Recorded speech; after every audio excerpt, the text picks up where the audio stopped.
Дорогие друзья, всем доброго раннего утра. Во-первых, я хочу сказать, что Драмабер, какие вот эти символы, как и другие символы, которые я дарила вам уже, это совершенно никакого отношения не имеет к рунам. Чтобы вы знали. Некоторые из них чем-то напоминают руны. Это неудивительно, потому что вся информация берется из общих пластов всемирных. Поэтому если есть схожие символы какие-либо, это вполне нормально. У народов было общее прошлое, и после каждый народ унес с собой вот эту всю символику, эти древние знания, унес с собой в глубину веков свою вот эту вот этнологию, в свои корни, из общих знаний, из общей философии, да, всемирной, из мироздания. Поэтому, если кому-то какой-то символ что-то напомнил, это вполне возможно. Последние символы, которые я вам дарила, Драмабер, например, многим напомнили где-то руны. Они к рунам не имеют никакого отношения. Подобные символы называют древние глифы. Хотя глифы трогать по незнанию, любые глифы, если мастер вам не рекомендует, не объясняет, я не советую в том числе. Они также сильны и опасны, как руны. Рунная магия, она сейчас очень модная, я бы сказала, очень модная. И очень много различных форумов, где есть различные ставы и прочее. Хочу вам сказать, что именно в скандинавской культуре, в германской культуре, откройте мою лекцию «Великие руны. Тайнопись жрецов». Руны сами по себе любят работать совершенно отдельно. Так что, например, предсказание на рунах не очень давно появилось. Точно так же, как и рунные ставы, составление рунных ставов. Но есть очень большая опасность. Во-первых, руны реагируют на эмоциональное состояние человека. Если вы, например, делаете ритуал на деньги, даже если у вас плохое состояние, а у вас может быть плохое состояние, поскольку если у вас какой-то момент безденежья, у вас отчаяние, нервы, и вы взяли в этом состоянии, сделали ритуал на деньги, то есть этот ритуал у вас получится. Потому что не имеет значения ваше моральное состояние настолько, насколько имеет значение ваша настроенность в этот момент и желание. Вот вы направили, задали, значит, себе цель получить деньги, и они к вам придут. А рунная магия совершенно иная, она очень тонкая сфера. И у меня вызывает ужасный страх, когда я вижу, сколько тысяч людей лезут в рунную магию, сколько есть товарищей, которые якобы обучают рунной магии, и многие из них сами не понимают в этих рунах ничего. Чтобы стать опытным рунологом, нужно очень много лет изучить их. И то очень редко кто вообще делится знаниями рунными. Так что именно ставы, они новоделы сами по себе, потому что руны изначально работали всегда отдельно. Хотя и ставы сильная сторона магии, не скажу, что ставы это так себе. Нет, ставы, если они грамотно составлены и правильно, они действительно бьют в цель. Руны работают очень быстро, но они забирают много энергии, и они могут очень страшно наказать людей, которые не имеет никакого права лезть в рунную магию. Это вы учтите всегда, когда вам предлагают чертить какие-либо ставы. Рунная магия мне известна очень давно. Даже раньше, чем, например, я стала более пристально изучать равнинную магию. Это или русская магия, или славянская, как хотите, по-разному. Вообще называется равнинная магия. Намного раньше. Я познакомилась с рунами где-то в 7 классе. И я очень удивляюсь, что они меня не наказали, потому что я начала с ними работать, чертить их. У меня начали получаться. И, вы знаете, со страхом пополам я все-таки их начала часто использовать. Получались, но до сих пор я к рунам отношусь с уважением, как и к каждой стороне магии, но со страхом. Поэтому я никогда вам не дам рунные работы. По крайней мере, сейчас я не считаю нужным этого. Может, и никогда не посчитаю нужным. И все эти знаки, которые я вам отдаю, если кому-то напоминают руны, могут напомнить, поскольку это все взято из общих информационных пластов. И все эти древние знаки могут где-то быть схожи, но это не руны. Чтобы вы поняли. Называют их древние глифы. Хотя к тем глифам, которые обычно, вы привыкли, если кто-то изучал или смотрел, они никакого отношения не имеют. Это просто так условное название. А вообще символика, этносимволика называется. Например, вот то, что я сегодня вам подарю, называется «Колесо фортуны». Я сейчас расскажу историю, откуда это все пришло ко мне. Но вот эти 8 ветвей, которые напоминают снежинку, напоминает еще руну Фейл, руну богатства. Но здесь это символ благополучия, благосостояния, да, похоже по значению, но это не руна. Здесь это не руна. Смотрите. Отдать Вселенной посыл, получить обратно результат. Отдать посыл, получить результат. Значит, вот этот символ, он очень похож на серп. Серп жнеца. Мы пожинаем плоды того, что отдаем миру. То есть по заслугам полученные плоды от Вселенной. Жнец. Вот я посылаю посыл, получаю результат. Пожинаю этот результат. Видите? Как можно это объяснить? Внизу древний символ, знак.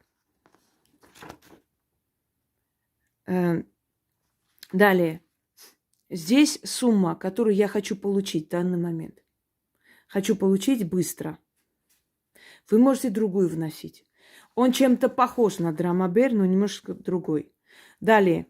Здесь написано имя человека, который будет получать. По сути, то имя, которое мне дали родители, здесь писать я не буду. Я напишу то имя, которое заслуживает эту плату.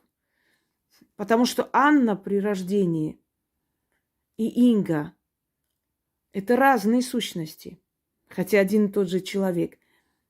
Кто должен получить эту плату, эти деньги? Анна или Инга? Инга. Потому что заслуг Анны в этом нет. Заслуга Анны – это ее знание, стремление. Она историк. Она историк, она любит свою родину, любит людей других национальностей, объединяет, изучает этнологию, все такое. Это все заслуга Анны. Но колдует Инга. И поэтому кто должен получить, пожинать плоды? Жнец. Кто пожинает плоды своих трудов? От посыла во Вселенную и получения оттуда ответа. Кто? Инга. Потому что Инга работает с людьми, ее знают как Ингу, она и есть Инга. Понимаете? Я уже вообще забыла о том, что я Анна. Потому что Анюта это мягкая, хорошая, добрая. Всегда такая уступчивая и прочее. А Инга это человек жесткий, это совершенно другой человек. Вот те, которые близко со мной общаются, они общаются с Анной. А те, которые знают меня на публике и в большом количестве людей, они общаются с Ингой. И как бы это ни звучало непонятно для вас, это не раздвоение личности. Это говорит о том, что есть одна личность, которую создали, ну, в общем, сотворили, да, родители, создали боги. И дали ей это имя, образование и прочее, внешность передали свою, где-то генетику. А есть другая сущность, которая сама себя сделала в этой жизни с помощью сил. И взяла себе второе свое имя, и она уже давно является Ингой. Просто некоторые люди, которые меня близко не знают, они всегда говорят, когда с вами близко общаешься, вы совершенно простой человек, абсолютно другой, а мы вас вот так боимся вообще. И я говорю, если бы с вами общалась Инга, вы бы ее боялись. Но с вами общается Анна. Понимаете, вы сейчас общаетесь с Аней. А Инга это там, на сайте, на канале, в сражениях, в ранах, полученных при сражении. Это Инга, да. Сильная, где-то жестокая, где-то, скажем так, может, беспардонная. Может быть и так. Но здесь совершенно другое. Здесь Анюта. Поэтому кто получит эти деньги? Кому они принадлежат? Конечно, Инге. Поэтому я это и пишу. Инга. Это я так объясняю слегка. Так вот. Колесо фортуны называется этот знак. Этот знак я нашла из книги в Матенадаране, копию которых мне отправили. Я не могу сказать ничего, нельзя, ну, не могу сейчас говорить, особенно сейчас, что там происходит, творится. Не стоит. Кто мне отправил копию, каким образом, я когда-нибудь скажу. Но у меня есть копии многих-многих книг по магии и снохарству, которые в древнем книгохранилище. Они у меня, ну, то есть давно есть, собственно говоря. И в них есть... Нет, это не противозаконно, их покупают, эти копии, в принципе. Просто не всем идут навстречу, а вообще это нормально. Это даже в открытом доступе есть некоторые книги, но не такие. Так вот, там есть перевод одной греческой книги магии, и она была закрыта, собственно говоря. Просто перевод, он не популярен, то есть этот перевод и эта книга, поскольку христианская страна и, знаете ли, рядом с житие святых черная магия как-то не приветствуется. Но так написано. Черная магия. Видать, это название разделения черное еще с тех времен существовало. Я нашла любопытную вещь. Там было некое описание, но не полностью. А потом я вспомнила колесо фортуны, 8 лучей, 8 богов удачи, которых призывали жрецы, 8 измерений света, солнце, которое изображалось с 8 крыльями, лучами, солнце, которое всегда у фортуны, как ожерелье, изображение солнца, восьмикрылого. Вот здесь, знаете, здесь четко не видно, там вот 8 больших лучей, крыльев в разные стороны. Ну, не так называется солнце. Крылья. Восьмикрылое солнце. И я поняла, как нужно делать.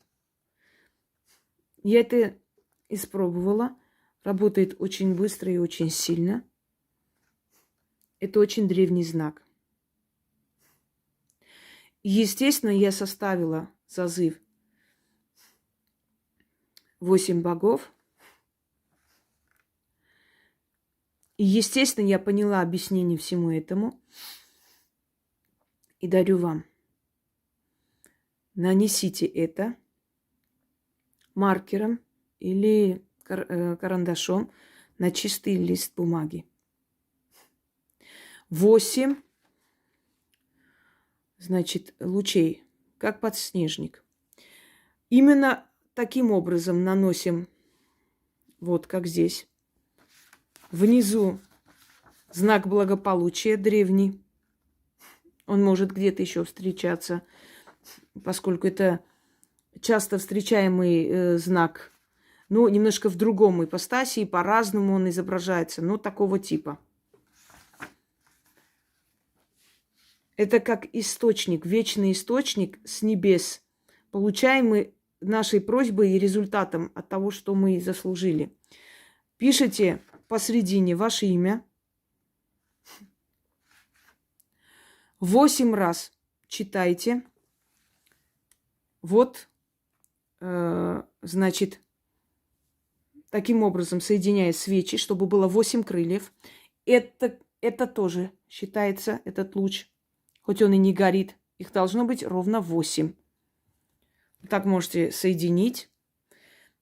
Зажигаете. Можете разложить рядом деньги, золотые изделия, как атрибут богатства. Можете поставить как бы и фортуну. Это по желанию, это усиливает. Вся энергия, которую вы создаете вокруг, это усиливает денежные работы. Зажигаете. 8 раз читаете, после чего свечи выносите на следующий день, хотя результат может быть даже быстрее намного, чем вы ожидали. В любом случае, на следующий день, если вы ночью делаете, в тот же день, если вы там днем делаете. И 8 монет оставляйте под деревом. И молча уходите. Когда сумма, которую вы написали, придет, опять напоминаю, сумму пишите более-менее реальную, чтобы действительно пришло. Потому что вы должны понять, рассчитывать на свои силы. Насколько вы трудитесь, насколько оно придет. Вы, как только получили эту сумму, нужно сжечь и пепел развеять с окна. Не с дверей, не куда-нибудь выкинуть, с окна развеять пепел. Ну, естественно, когда уже полностью истлеет, значит, и уже будет... Не будет гореть, она остынет, вы можете измельчить и, в общем, высыпать из окна. Можете делать это ночью, если переживаете, что там, может, вы живете в многоэтажке, чтобы соседи ничего не сказали. Из окна развейте пепел. Все. И в следующий раз делайте. Каждый раз, когда получаете определенную сумму. Таким образом поступать. Но откупаться нужно до того, как получили эту сумму. Я знаю, что многим очень приятно, когда только вот получают результат, только тогда. Я все понимаю, но раз духи и силы вам 100 раз помогали, и если вы доверяете этим силам, уж будьте любезны их уважать, иногда и откупаться. Тут, знаете ли, невелика потеря. Миллионы не оставляйте под деревьями. Всего лишь 8 монет. Итак, начнем. Так, друзья мои, я зажигаю. Просто дело в том, что когда вы начнете зажигать, оно быстро будет вот таким образом гореть. Ничего страшного, если вы не успеете. Они там горят, вы спокойно смотрите. Это активизирует, собственно говоря, этот знак. Вот он быстро сгорит, потому что со всех сторон он начинает плавиться. Ну и отлично и прекрасно. Пусть горит. Примите меры. Всегда рядом ставьте стакан воды. На всякий случай, потому что в таких работах огонь бывает и агрессивный, и очень сильный. И свеча может, значит, не в ту сторону упасть. Всякое может быть. Поэтому, видите, вот таким образом происходит. Вы спокойно читайте. Оно так как горит, так и горит. Немножко неаккуратно может быть, поскольку сами видите, как это все. Главное, чтобы изначально вы отдали жертву огню. Можете читать после, пока он там будет гореть. Я сейчас в сторону немного отодвину. Видите, как что происходит? Вот таким образом. Пусть горит, собственно говоря. Он нам не мешает. Можно его сейчас успокоить. Я прочитаю. А вам просто показываю, как вы должны активизировать. Значит, если вам удобно, вы можете сначала начитать, потом зажечь и вот этой силой огня активизировать став. Можете вначале зажечь, если успеете начитать, хотя бы один раз активизировать став. Поскольку я здесь и объясняю, и говорю, конечно, я не нацелен, не концентрирован на это все, то, естественно, он как бы здесь сгорело. В вашем случае вы можете начитать и в конце зажечь силу огня. Вот последний раз, читая, оно будет гореть. Или сгорит, собственно говоря, после того, как вы уже начитали. Это не страшно. Главное, чтобы была сила огня. Или в начале, или в конце. Жертву вы отдаете огню. Всего лишь. Итак, начнем.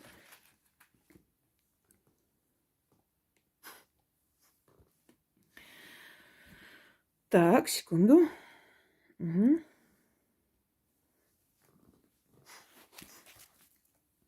Читаем 8 раз. 8 врат удачи открываю. 8 богов богатства призываю. Аха, Инари, Кубера, Пильвис, Плутос, Лакшми, Кайрос и во главе всех великая фортуна. Распахнитесь, врата великие, оживись, денежный знак. И все, что попрошу, все будет так. Колесо фортуны, крутись, через 8 врат вертись. Собирай мне богатство. Мне откройте, боги, удачу. 8 врат. Подарите мне денежный клад. Огнем силу пробуждаю. Я богатство получаю. Фортуна меня услышала. И 8 денежных богов меня озолотили. И удачей одарили. Деньги, славу подарили. Знак: оживись и действуй. Заклинаю. 8 врат удачи открываю. 8 богов богатства призываю. Аха, Инара, Кубера, Пильвис, Плутос, Лакшми, Кайрос и во главе всех великая фортуна. Распахнитесь, врата великие, оживись, денежный знак. И все, что попрошу, все будет так. Колесо фортуны крутись, через 8 врат вертись. Собирай мне богатство. Мне откройте, боги, удачи, 8 врат. Подарите мне драгоценный клад. Немного первый раз неправильно сказал. Огнем силу пробуждаю. Я богатство получаю. Фортуна меня услышала. И 8 денежных богов меня озолотили. И удачи одарили. Деньги, славу подарили. Знак: оживись и действуй. Заклинаю. 8 врат удачи открываю. 8 богов богатства призываю. Аха, Инара, Кубера, Пильвис, Плутос, Лакшми, Кайрос и во главе всех великая фортуна. Распахнитесь, врата великие, оживись, денежный знак. И все, что попрошу, все будет так. Колесо фортуны крутись, через 8 врат вертись. Собирай мне богатство. Мне открой. Извиняюсь. Мне откройте, боги, удачи, 8 врат. Подарите драгоценный клад. Огнем силу пробуждаю, я богатство получаю. Фортуна меня услышала. И 8 денежных богов меня озолотили. И удачи одарили. Деньги, славу подарили. Знак: оживись и действуй. Заклинаю. Я 8 раз читать не буду. Немного так ошиблась.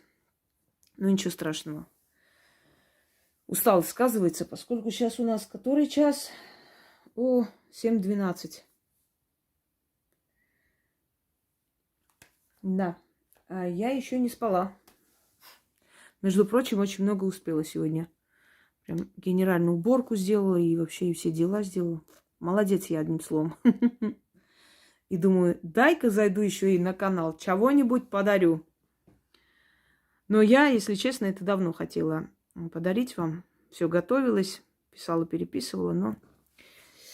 Да, из-за последних событий пришлось отложить некоторые работы. Всего лишь отложить, ненадолго. Всем удачи, всех благ.